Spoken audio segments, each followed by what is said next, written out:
Novel کے اجزائے ترکیبی۔ Novel وہ نثری قصہ ہے جس میں ہماری زندگی کی تصویر ہو بہو پیش کی گئی ہو۔ ولادت سے موت تک انسان کو جو معاملات پیش آتے ہیں، جس طرح وہ حالات کو یا حالات اسے تبدیل کر دیتے ہیں، وہ سب ناول کا موضوع ہے۔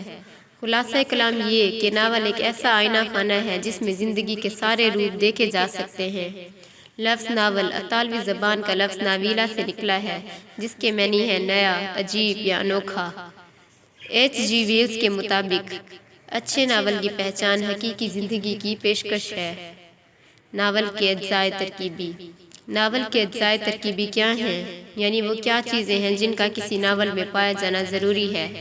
فن کے نقطہ نظر سے جن چیزوں کا ناول میں پایا جانا ضروری ہے وہ یہ ہیں: نمبر 1 قصہ، نمبر 2 پلاٹ، نمبر 3 کردار نگاری، نمبر 4 مکالمہ نگاری، نمبر 5 منظر کشی، نمبر 6 نقطہ نظر۔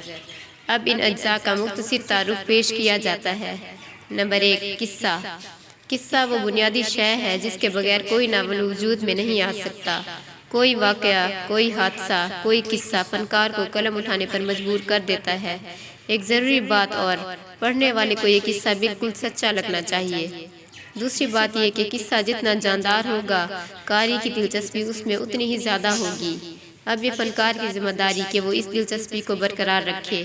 اس کی صورت یہ ہے کہ کہانی اس طرح آگے بڑھے کہ پڑھنے والا یہ جاننے کے لیے بےتاب رہے کہ اب کیا ہونے والا ہے، گویا کہانی پن برقرار رہے۔ Number 2 plot. پلاٹ قصے کو ترتیب دینے کا نام ہے۔ ایک کامیاب فنکار واقعات کو اس طرح ترتیب دیتا ہے جیسے موتی لڑی میں پروئے جاتے ہیں۔ ان واقعات میں ایسا منطقی تسلسل ہونا چاہیے کہ ایک کے بعد دوسرا واقعہ بالکل فطری معلوم ہو۔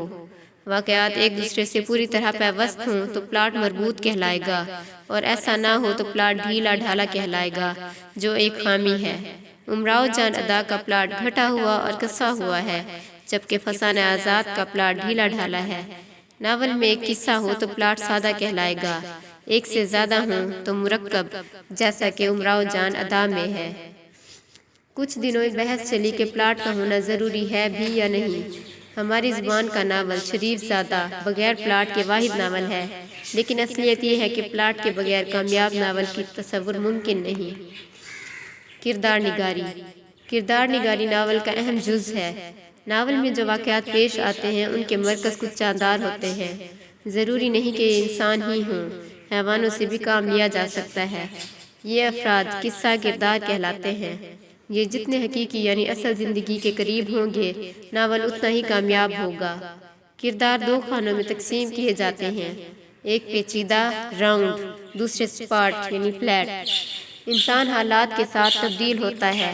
جن کرداروں میں ارتقاء ہوتا ہے، یعنی جو کردار حالات کے ساتھ تبدیل ہوتے ہیں، وہ راؤنڈ کہلاتے ہیں، جیسے مرزا ہادی رسوا کے امراؤ جان ادا اور سلطان مرزا۔ اسی طرح کے کردار جیتے جاگتے کردار کہلاتے ہیں اور ادب کی دنیا میں امر ہو جاتے ہیں۔ جو کردار ارتقاء سے محروم رہ جاتے ہیں، پورے ناول ایک ہی سے رہتے ہیں، وہ سپاٹ کہلاتے ہیں۔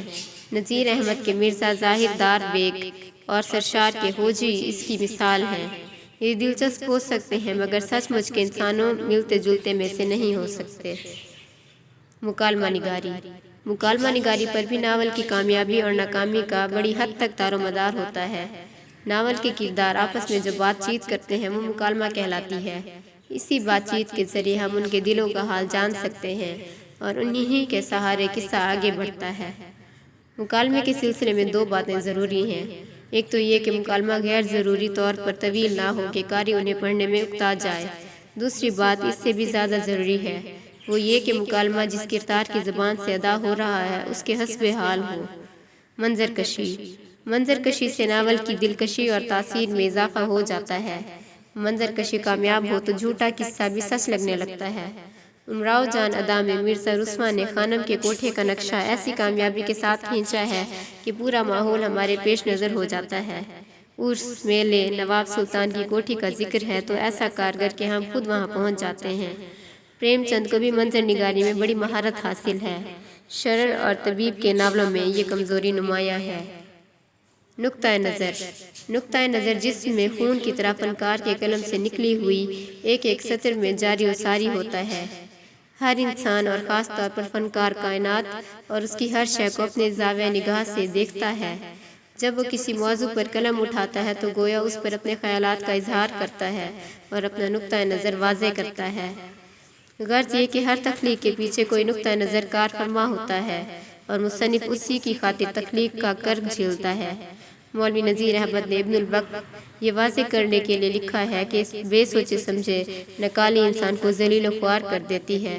ان کا ہر ناول اصلاحی نقطۂ نظر کا حامل ہے۔